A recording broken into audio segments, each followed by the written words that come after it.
আগে থেকে আজানের জবাব দেওয়ার এই নিয়ম কারা কারা জানেন একটু হাত তোলেন। সবাই জানেন, তাহলে তো আর ওয়াজ টোয়াজ দরকার নেই এলাকায়। এত জান্নাওয়ালা মানুষ থাকলে আর ওয়াজ দরকার কি? মাগরিবের আজান হয়েছে তো আজকে, তাই না? এলাকায় কারা কারা মাগরিবের আজানের জবাব দিছেন? ওয়াজ মাহফিলে মজলিসে বসে আছেন কিন্তু, জেনে শুনে হাত তুলেন কিন্তু। কারা কারা মাগরিবের আজানের জবাব দিয়েছেন তারা হাত তোলেন শুধু। মাশাল্লাহ, 10-15টা 20টা হাত মাত্র, মাশাল্লাহ, হাত নামান। তাহলে আজান দেওয়া, আজানের জবাব দিতে হয় এটা সবাই জানেন, কিন্তু আমলের বেলায় মাত্র অল্প কয়েকটা হাত উঠছে। এটা কি ভালো না খারাপ? তাহলে যেটা জানি সেটা আমল করতে হবে। তাহলে আর ওয়াজ করে আমি কি লাভ হবে? আমি তো ওয়াজ করে থুয়ে যাবো, আপনারা আমল করবেন না, তাই লাভ হবে কি? আমল করবেন ইনশাআল্লাহ। ওয়াজ যদি কাজে না লাগে সে ওয়াজ করার তো কোনো যুক্তি নেই, সময় নষ্ট। মাহফিল থেকে কিছু নিয়ে যেতে হবে, কিছু নিয়ে যেতে হবে কি হবে না? মাহফিল থেকে কি নিয়ে যাবেন? বুট বাদাম? তো কি নিবেন? কোরআন হাদিসের ইলম নিয়ে যাবেন, এবং আগে থেকে নিয়ত করবেন কোন হুজুরের বক্তব্য থেকে কি শুনেছি। আমার হাতে সময় নাই, না হলে আমি মাগরিবের পরে কি শুনছেন, আসরের পরে কি শুনছেন, কোন হুজুরের বক্তব্য থেকে কি শুনছেন, কি শুনে কি নিয়ত করছেন, এগুলো সব আমি কালেকশন করতাম, এগুলো আমি সার্ভে করতাম, জানার চেষ্টা করতাম। এটা আমি ভিন্ন মাহফিলে করার চেষ্টা করি। কারণ ওয়াজ শুনতে শুনতে রাত 12টা পর্যন্ত একেবারে আপনি কাত হয়ে চিত হয়ে গেছেন, আমলে বেলা ঠনঠন, কোনো পরিবর্তন নাই। এ ওয়াজ শোনার কোনো লাভ আছে? কোনো লাভ নেই। এই যে আমরা আজানের জবাব দিলাম, নবী করিম সাল্লাল্লাহু আলাইহি সাল্লাম বলেছেন, যে ব্যক্তি আজানের জবাব দেয় ওই ব্যক্তিকে আল্লাহ রাব্বুল আলামিন মুয়াজ্জিন আজান দিয়ে যে পরিমাণ সওয়াব পায়, আজানের জবাব দিলে আল্লাহ তাআলা তাকেও সেই পরিমাণ সওয়াব দান করবেন। মুয়াজ্জিনের সওয়াব সম্পর্কে ধারণা আছে, আইডিয়া আছে? আল্লাহু আকবার। ইমামতি মর্যাদাপূর্ণ কাজ, কিন্তু সওয়াবের বিচার যদি করেন, আজানের এত বিপুল পরিমাণ সওয়াব আছে যে আজানের মর্যাদা যদি আমরা জানতাম, মহল্লাগুলোতে মুয়াজ্জিন নিয়োগ দেওয়া লাগতো না। এলাকাবাসী কামড়া কামড়ি করে, নিজেরা কম্পিটিশন করে তারা আজান দেওয়ার চেষ্টা করতো মসজিদে। ভাইরা আমার, মুয়াজ্জিন যখন আজান দেন, মুয়াজ্জিনের আজান শুনে যত মানুষ নামাজ পড়তে আসে, সবাই যার যার নামাজের সওয়াব তো পাবেই। মুয়াজ্জিন সাহেব তার আজান শুনে যেহেতু সবাই আসছে, তার ডাক শুনে যেহেতু আসছে, তার আহ্বানে যেহেতু আসছে, এই জন্য যত মানুষ তার আজান শুনে নামাজ পড়েছে তাদের সবার সমপরিমাণ সওয়াব আল্লাহ তাআলা মুয়াজ্জিন সাহেবকে দান করেন। দুনিয়াতে মুয়াজ্জিন সাহেবের দাম আপনার কাছে 5,000 টাকা হইতে পারে, কিয়ামতের ময়দানে মুয়াজ্জিন সাহেবদের দাম অনেক বেশি। আপনি দুনিয়ার মিলিয়নিয়ার বিলিয়নিয়ার হতে পারেন, আখিরাতের বিলিয়নিয়ার মিলিয়নিয়ার হবে এই সমস্ত মুয়াজ্জিন সাহেবরা। তো মুয়াজ্জিন সাহেবদের সওয়াবের দৌড়ে যদি তাদেরকে ধরতে চান বা তাদের পিছে থাকতে চান, তাহলে আপনাকে নিয়মিত আজানের জবাব দিতে হবে। আজানের জবাব কিভাবে দিবেন? কুলু মিসলা মা ইয়াকুলুল মুআজ্জিন।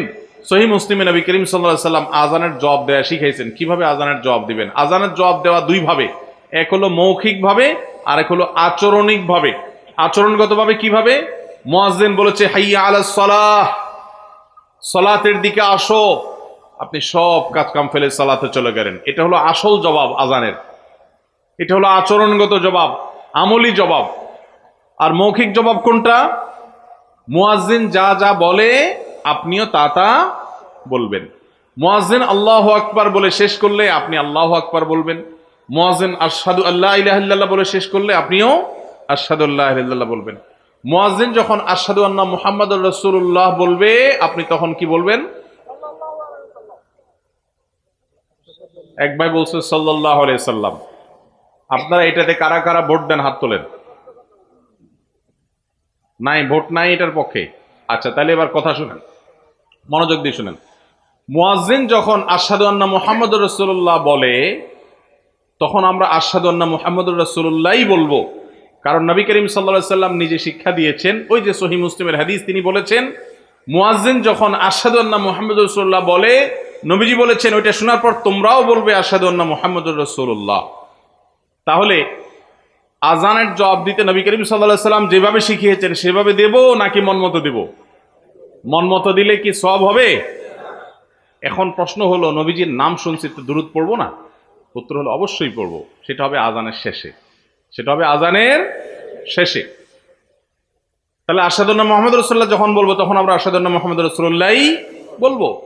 এদেশে আশহাদুন্না মুহাম্মদ রাসূলুল্লাহ মুয়াজ্জিন যখন বলেন, নবীজি সাল্লাল্লাহু আলাইহি সাল্লামের মহব্বতে হাতে আঙ্গুলে চুমু খেয়ে চোখে লাগানো, এই সংস্কৃতি আমাদের কাছে পরিচিত, কিন্তু আজানের জবাব যে দিতে হয় সুন্নত, সেটা আমাদের কাছে পরিচিত নয়। যেটা নবীজি করতে বলেছেন সেটা আমরা জানি না, যেটা নবীজি করতে নির্দেশ করছেন বলে কোনো প্রমাণ নাই সেটা আমরা সবাই জানি।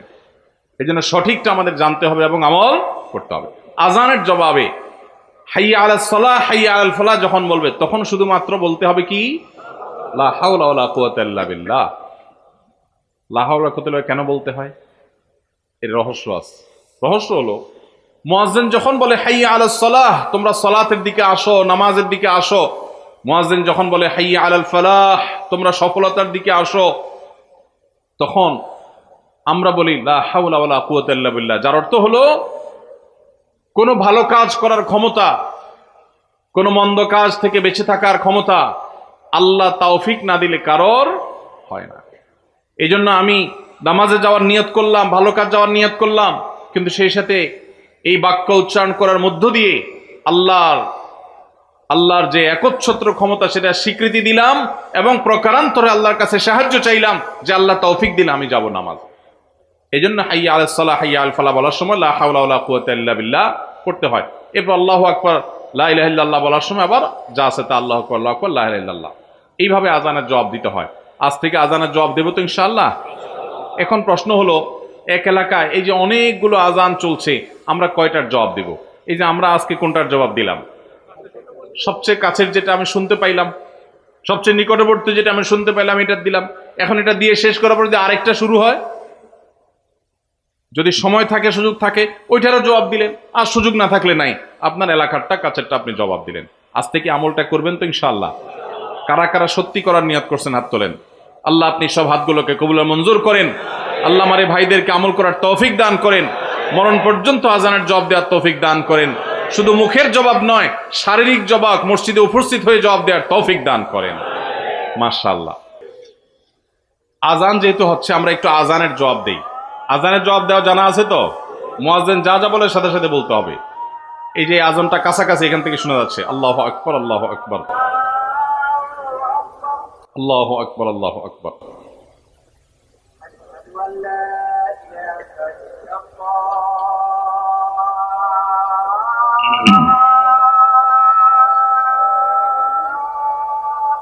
আশহাদু আল্লা ইলাহা ইল্লাল্লাহ।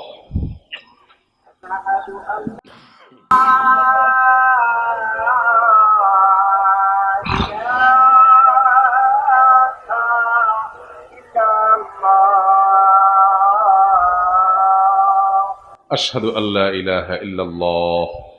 আশহাদু আন্না মুহাম্মাদার রাসূলুল্লাহ।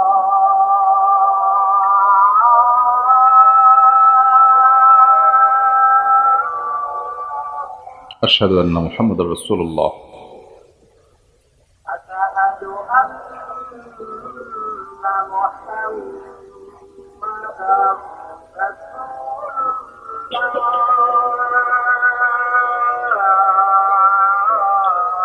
মুহাম্মাদার রাসূলুল্লাহ। আশহাদু আন্না মুহাম্মাদার রাসূলুল্লাহ। হাইয়া আলাস সালাহ।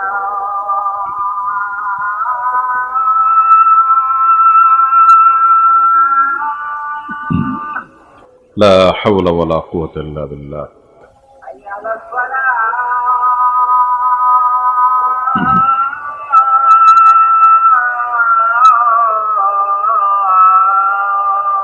লা হাওলা ওয়ালা কুওয়াতা ইল্লা বিল্লাহ। হাইয়া আলাস সালাহ।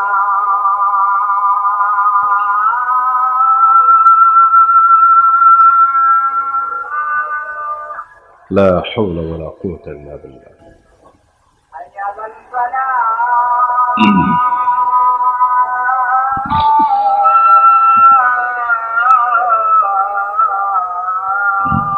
লা হাওলা ওয়ালা কুওয়াতা ইল্লা বিল্লাহ। আল্লাহু আকবার আল্লাহ। 嗯 আল্লাহু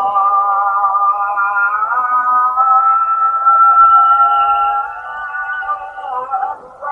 আল্লাহু আকবার, আল্লাহু আকবার।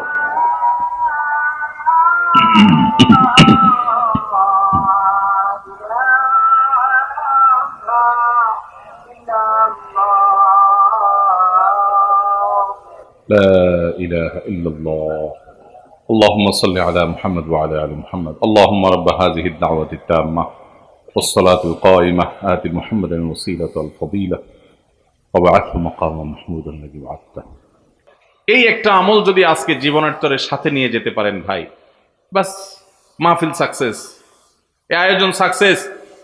আমার ভাইদের এই প্রচেষ্টা, ঢাকা চিটাং থেকে ওনারা আসছেন এলাকাবাসী আপনাদের কল্যাণে।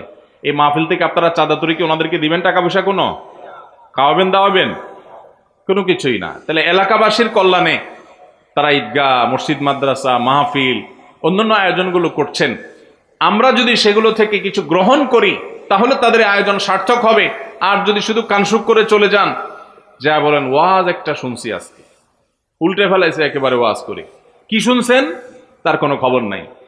আর একজন আইল ঠেলা যদি বন্ধ না হয়, এ ওয়াজ শুনে লাভ আছে কোনো? যে ওয়াজের পরে আপনার আগের জীবন আর পরের জীবনে কোনো পার্থক্য হয় নাই, সে ওয়াজ ওয়াজ না। সে ওয়াজ শুনে লাভ নাই, সে ওয়াজ করেও লাভ নাই। যে ওয়াজ আপনার ওয়াজের আগের জীবন আর পরের জীবনের ভিতরে পরিবর্তন করে নাই, আজকে মাহফিল থেকে যাওয়ার পরে আপনার ভিতরে যদি কোনো ভাবলেশ না আসে, কোনো পরিবর্তন না আসে, কোনো চেঞ্জ না হয়, তো মনে রাখবেন আপনার এই ওয়াজ শুনে কোনো ফায়দা হবে না। চেঞ্জ করার নিয়ত করেছেন তো ইনশাআল্লাহ?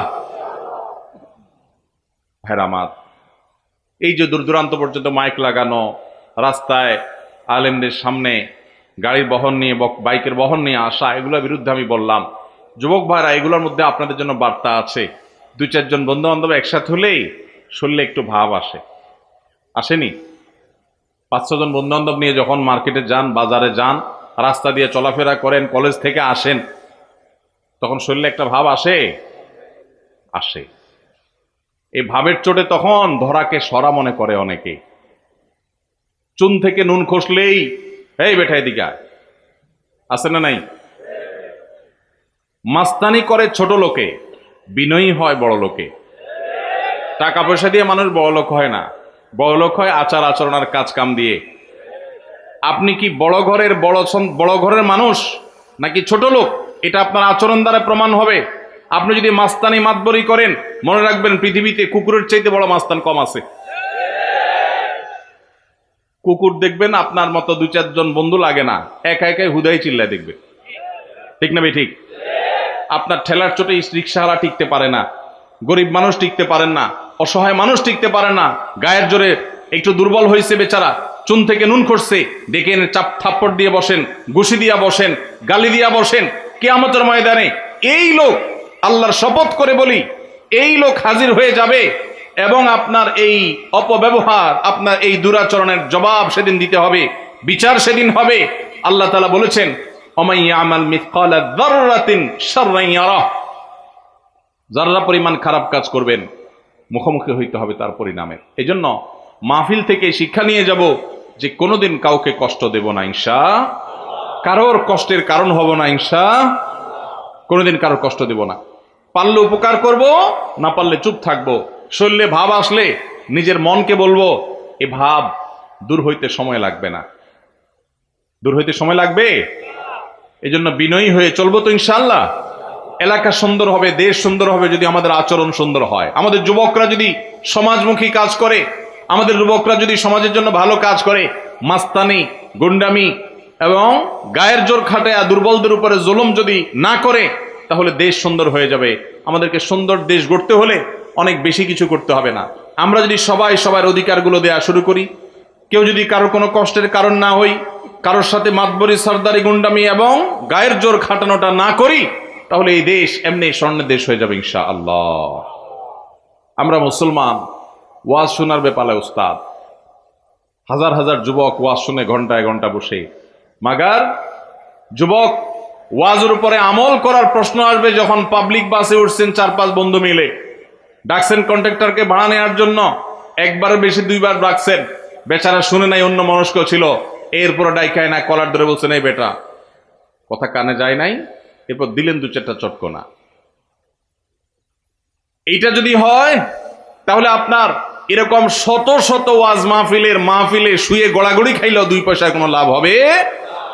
আর যদি এখান থেকে শিক্ষা গ্রহণ করে কোন দুর্বলের উপরে আঘাত করার আগে আপনার হাত থেমে যায়, আপনার মুখ থেমে যায়, আপনার বিবেক সেখানে যদি কাজ করে, অ্যাক্টিভ হয়ে যায়, তাহলে মনে করতে হবে ওয়াজ আপনাকে কাজ ধরেছে, ওয়াজ আপনাকে এফেক্ট করেছে, ওয়াজ আপনাকে সুপথে এনেছে। তাহলে এটাই হবে আপনার সার্থকতা। সেই যুবক পাওয়া কঠিন যেই যুবক তার যৌবনে কোনো মানুষের উপরে মাস্তানি মতবারি করে নাই, কারোর উপর দুর্ব্যবহার করে নাই, গায়ের জোর খাটা নাই, অন্যায় জুলুম করে নাই, খারাপ কাজ করে নাই, হারাম সম্পর্ক করে নাই। এইরকম যুবক পাওয়া এখন সোনার হরিণ হয়ে গেছে। কিন্তু যদি সেই কাজটা আপনি করতে পারেন, আল্লাহর কাছে সবচেয়ে প্রিয় যুবক হবেন, আপনি সবচেয়ে সাকসেস যুবক হবেন, সবচেয়ে আদর্শ মুসলমান হবেন। সেই মুসলমানই স্পেন বিজয়ী তারেক বিন জিয়াদের মতো মুসলমান হবে। সেই মুসলমানই, সেই যুবকই ইনশাআল্লাহ মোহাম্মদ বিন কাসেমের মতো ভারতবর্ষ বিজয়ী যুবক হবে। সেই যুবকই মুসলমানদের সেই হারানো গৌরবকে পুনরায় উদ্ধার করতে পারবে। সেই যুবক নয় যে যুবক মাহফিলে পরে মাহফিল করে, ভলান্টিয়ার পরে ভলান্টিয়ারি করে, হুজুরের গায়ের আগেও থাকে পিছেও থাকে, হুজুরের সাথে ছবি বৈশাও নেয়, কাইথইয়াও নেয়। লাভ নাই, কোনো লাভ হবে না। আমল করেছেন, ওই দূর থেকে মাহফিলের কোণা থেকে কথা শুনে নিয়ত করে ফেলেছেন আমি এই খারাপ কাজ আর করবো না, এই যুবক সাকসেস। আর একেবারে স্টেজে আইসা বাতাস করছেন, কিন্তু সেই এই যুবক সাকসেস নয়। কথা কি ক্লিয়ার? বুঝে আসছে? আল্লাহ আমাদেরকে আমলের তৌফিক দান করুন।